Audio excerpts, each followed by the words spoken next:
Guys, grabe ito, super ganda. So there's gonna be travel, mga kapiksi. Again, no, sabi ko nga movement, no. So there's a lot of travel, there's a lot of movement. Mga kapiksi, ayan. So super progressive talaga when it comes to money. Although may mga kakambal siya na toxicities.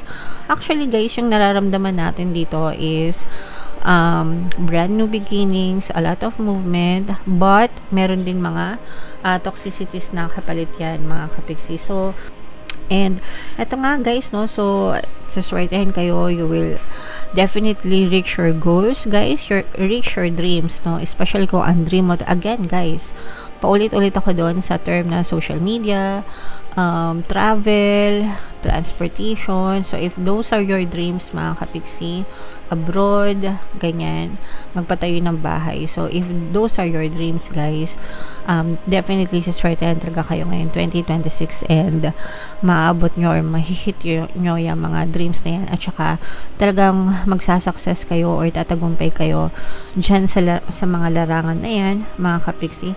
That is something that you really love to do and you've been longing to do, and ngayon talaga, kumbaga nag-e-effort na kayo ngayon or probably even last year pa, pero ngayon nyo lang or next year nyo lang talaga makikita yung full blown na results ng mga pinaghirapan nyo. So that's manifestation in progress, mga kapiksi. Okay, and that's because of your hard work, guys. For some of you, you also need to take care of your children, mga kapiksi. Swerte yung mga anak nyo, swerte yung mga anak nyo sa inyo, mali, or swerte kayo sa mga anak nyo, or pwedeng parehas, swerte yung mga anak nyo sa inyo or swerte kayo sa mga anak nyo, mga kapiksi.